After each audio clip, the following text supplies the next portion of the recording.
নমস্কার, আপনারা দেখছেন সময় কলকাতা। সময় নিউজ নিয়ে আমি পৃথা রয়েছি আপনাদের সঙ্গে। এখন চোখ রাখবো বিস্তারিত খবরে। বীরভূমে টুলু মণ্ডলের বাড়িতে রাতভর তৎপরতা পুলিশের। রাতের বেলায় টুলু মণ্ডলের বাড়িতে উপস্থিত পরিচারিকাদের বাইরে বার করে দেয় পুলিশ। তারপর টুলু মণ্ডলের বাড়িতে তালা ঝুলিয়ে দেওয়া হয় পুলিশ প্রশাসনের তরফে। এ বিষয়ে আরো বিস্তারিত জানবো।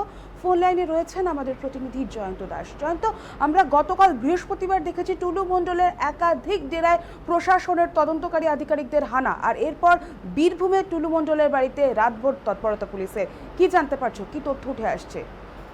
একবারে তুমি যেটা বললে, গতকাল আমরা যেটা দেখতে পেয়েছি, সকাল বেলা 11টা থেকে কিন্তু টুলু মণ্ডলের যে সিউড়ি যে অট্টালিকা বাড়ি, সেই অট্টালিকা বাড়িতেই কিন্তু বীরভূম পুলিশ হানা দেয় এবং বেশ কিছু পুলিশের আধিকারিকও সঙ্গে ছিলেন। তারা কিন্তু সেখানে গিয়ে পৌঁছায় এবং দীর্ঘক্ষণ ধরে সেখানে কিন্তু তল্লাশি অভিযান চালানো হয়। দেখা যায় যে সোনার যে ওয়েট করার মেশিন, সেটাও কিন্তু আনা হয়েছিল এবং প্রায় রাত 1টা অবধি চলে এই তল্লাশি।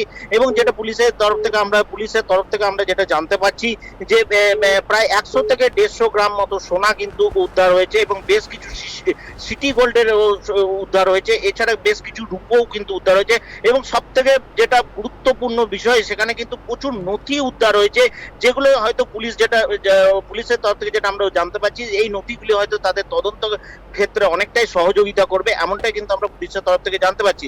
এবং তার বাড়িতে যে প্রায় 10 থেকে 12 জন যে গৃহ যারা কর্মী রয়েছে, তাদেরকে বের করে দেওয়া হয় রাতে বেলাতে এবং বের করে কিন্তু সেই বাড়িটিতে কিন্তু পুলিশের তরফ থেকে বন্ধ করে দেওয়া হয়। এমনটাই কিন্তু আমরা কালকে রাত দেখতে পেলাম। পিতা, ধন্যবাদ জয়ন্ত আমাদের সঙ্গে থাকার জন্য।